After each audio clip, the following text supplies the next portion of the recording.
Hello, everyone. I'm glad to be back with another video so soon, or at least soon of how my schedule is. I know I may only get around 2 to 3 uploads a month, but I appreciate all of you who wait for these videos and still stick around to view the future ones I put out. I know people can get impatient, so I try my best to make my videos as new and as interesting as possible for you all. To even have you guys is amazing to me. I mean that. Looking at the growth of this channel honestly is one of the reasons I enjoy making content so much for all of you. It's such an amazing thing to see people enjoying the stuff I do, even if it's just silly source videos. As of recording, the channel has hit 16,000 subscribers, and I don't even think I'll ever meet 16,000 people in my life. And it's life-changing. So thank you all for continuing to stay interested and tuning in for what I have to show next. Even if it isn't exactly groundbreaking stuff, it means everything to me to have all of your support. But without further ado, let's hop into the topic of today's video. Did you know that Portal has its own ARG? Surprisingly enough, it's true. And I don't mean some guy named Creepy Source Player 45 who puts a Shadow Man in his videos and calls it a day. Portal has its own ARG, made officially by Valve. But the meaning of Valve's ARG was much different than that of someone who puts out some videos on YouTube. Let me go into it with you. At the beginning, Portal was originally released on October 10th, 2007 as a part of the Orange Box, a collection also including Half-Life 2 and Team Fortress 2 respectively. For Valve, this time period is quite a magical segment of releases. Lots of games were coming out which made huge leaps in the gaming industry. Notably, Half-Life 2, Team Fortress 2, and Left 4 Dead 2. Lots of 2s, though this trend of Valve stopped until recently with Half-Life Alyx. Though anyway, all these games were released in the time span of 2004 to 2009. Portal coming out in 2007 was a big thing for people at Valve, as the idea of traveling between portals was completely unthought of in terms of an engine that could handle that. But Source somehow did it, even with some Valve devs commenting that the mechanic completely bent and twisted the operations of the engine. And with the amount of work it received, it paid off with a huge audience coming together to celebrate the game, though obviously, all audiences get restless. Similar to the copious amounts of jokes on the internet about Half-Life 3 and multiple interviews asking Gabe Newell about the future of Half-Life. What is the closest we've ever gotten to a Half-Life 3 without saying Half-Life Alyx? What? No? It's the closest. Define close. Portal would experience the same thing, though for fans of Portal, they would get it much sooner than expected. Portal 2's release came in April 19th of 2011. Now you're probably asking, after all this talk, interesting info, but what does any of this have to do with ARGs? Well, the developers of Portal 2 wanted to not keep fans in total darkness, and so in the middle of Portal 2's development came hidden hints in Portal itself through secret messages that players could decipher.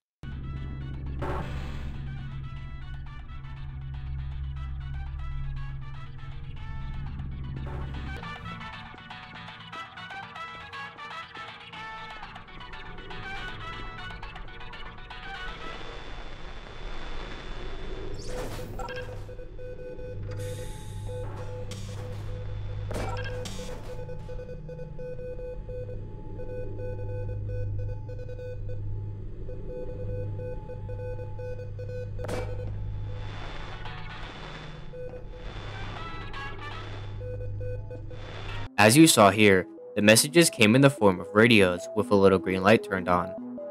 These green light radios, or just green radios, could be taken to various and specific locations in Portal levels to activate the radio transmission. Seeing there are multiple radios scattered throughout, the radios weren't just limited to words. The secret messages embedded full images into the game. These images, decrypted, showed secret concept art for Portal 2 via side text, and outside of these radio transmissions, Portal references were even included into other games for players to discover. Eventually, these games were even labeled as the Potato Sack, a hidden reference to the fact that GLaDOS is turned into a potato. How are you holding up? Because I'm a potato. Some of these games include Pogs, Tokitori Rush, The Ball, Bit Trip Beat, Defense Grid, Super Meat Boy, Killing Floor, and Amnesia: The Dark Descent. To start off the beginning of this ARG, it's split into two groups: the Radio ARG, as discussed earlier, and the Potato Fools Day ARG, which I'll go into that more in a second.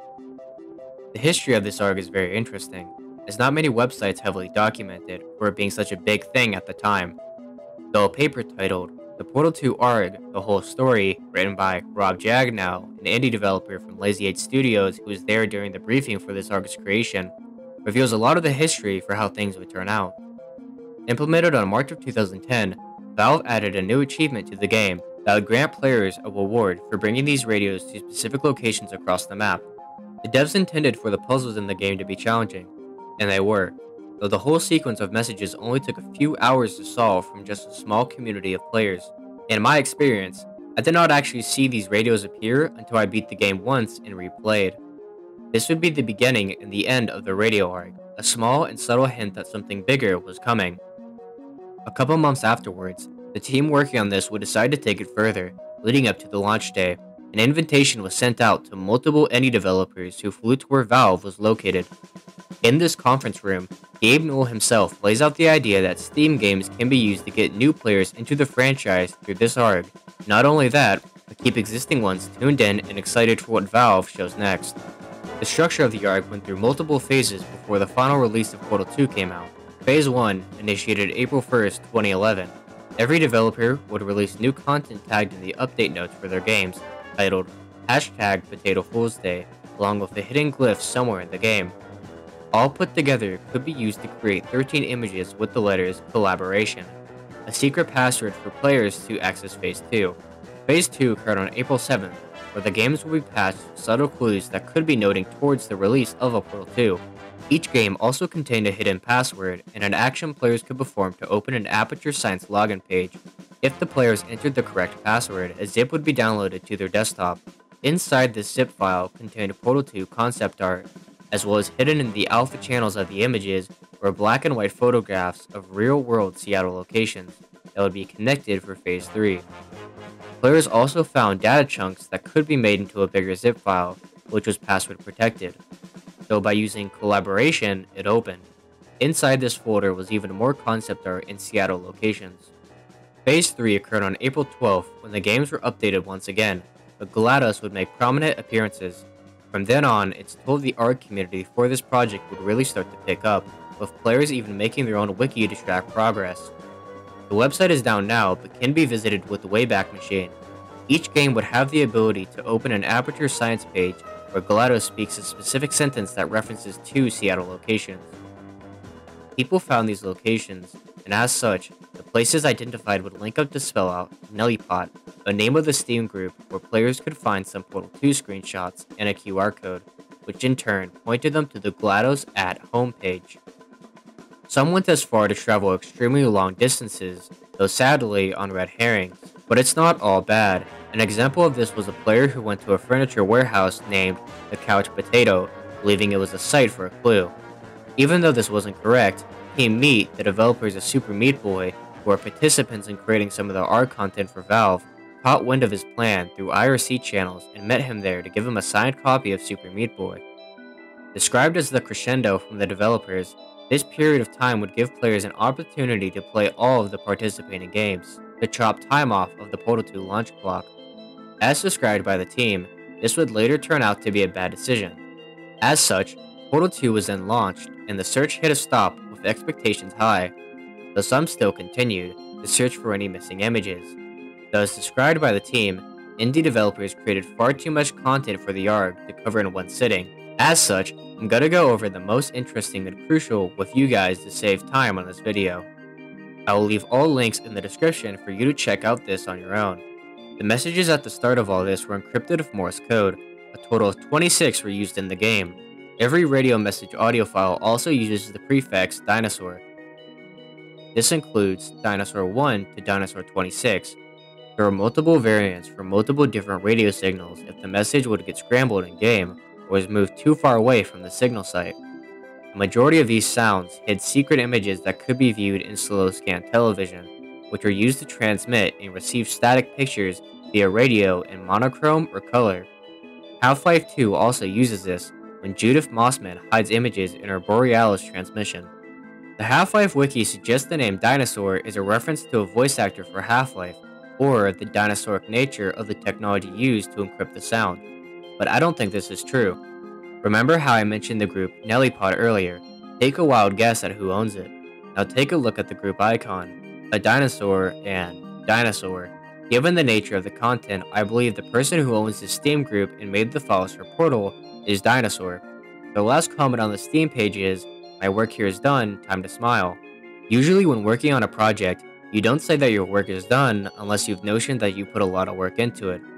I believe after encrypting the audio files for the radio project and inserting their position into the Potato Fools Day ARG, that was a final log-off message after everything they've done. Here are some of the audio files from the radio, along with their decrypted images, respectively.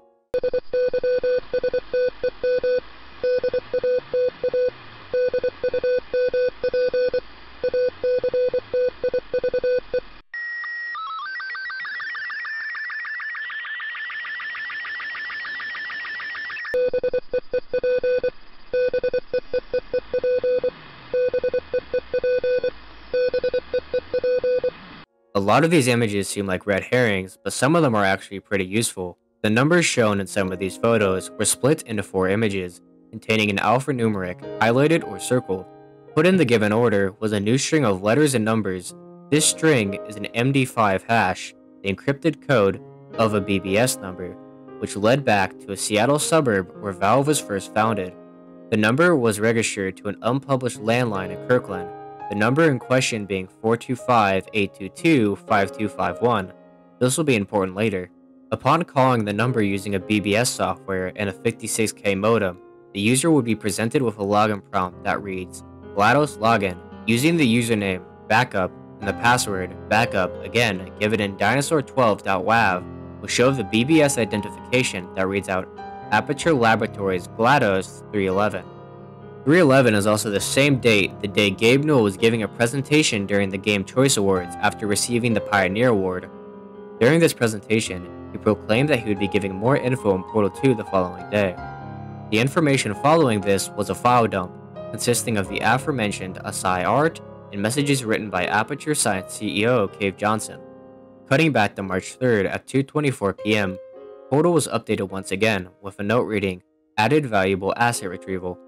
This change expanded the original ending, with a party escort bot dragging Shell back into the facility, thanking her for assuming the party escort's submission position, an event initially cut from the game's release, and bridging the gap between Portal and Portal 2, since Shell is in the facility again.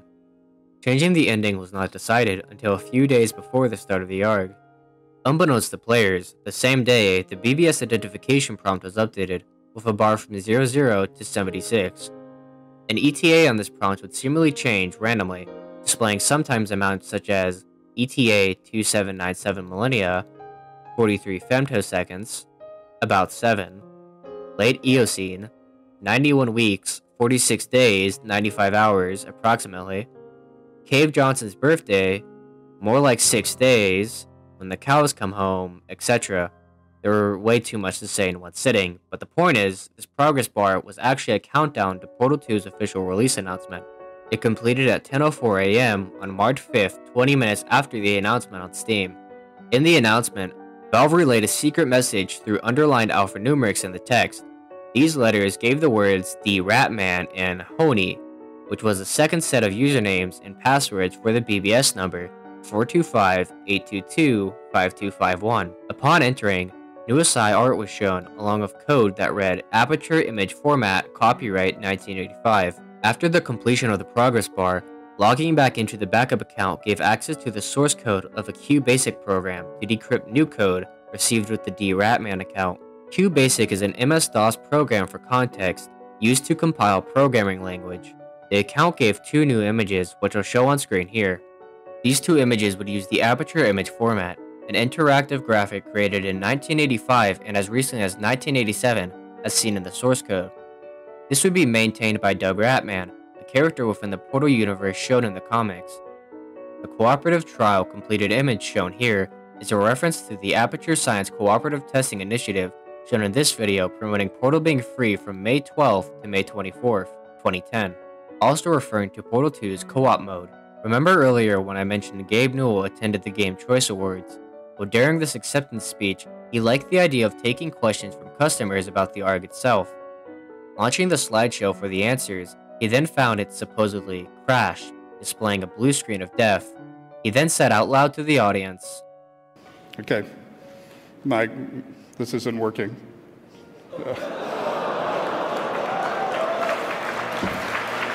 A normal BSOD came up on screen, but then another, showing the crash was indeed intended. After, he joked by saying, That's what I get for working at Microsoft. Then simply thanked everyone and left after telling the audience good luck figuring it out. Good luck figuring it out, and thanks again. The GLaDOS BSOD is shown here, and after being decrypted, read, suspended until E3, suggesting that nothing more would come out about Portal 2 till June E3 2010. June 1st would be the last ARG event from Valve, when a cryptic email was sent to members of the press claiming that the Portal 2 world premiere, scheduled for June 14th at E3, was cancelled for a surprise. On June 15th, 2010, the second day of E3 2010, Portal 2 was shown as originally planned, but only in Valve's booth, as suggested in the previous letter. As for the surprise, it was the reveal of Portal 2 on the PlayStation 3. Gabe Newell announced this himself, even with his lack of interest for the PlayStation console. On April 19th, Portal 2 was released, ending the series of Valve's most community-based effort towards a marketing campaign, a fun event for fans, and a way to branch out to new indie companies that could have some promise for Valve in the future.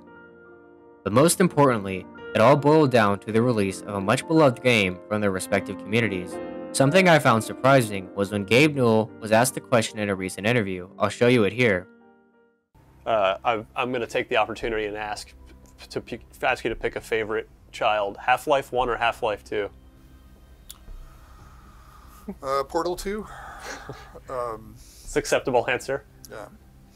I worked less on Portal 2 than I...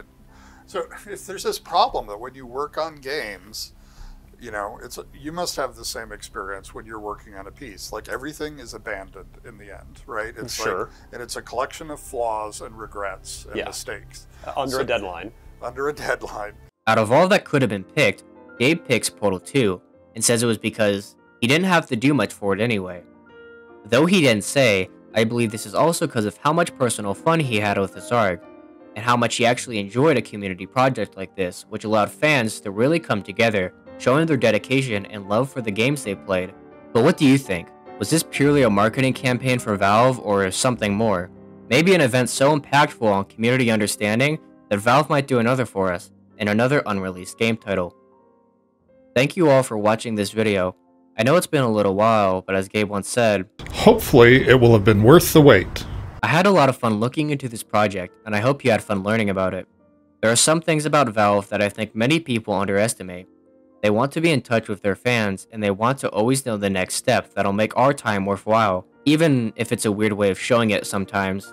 I hope another ARG like this is attempted again, and experimented with as Source 2 comes out with new games. One last message before I sign off this video. My good friend Richter Overtime on YouTube recently made a video on the history of CP Orange, map from Team Fortress 2. So if you're interested in that, definitely check it out. It's a very good video. Guy makes pretty good content on YouTube. Definitely would recommend him to you if you like that sort of stuff. So thank you all for watching. Have a safe day. Like this video if you like it. Dislike it if you dislike it. And I'm out.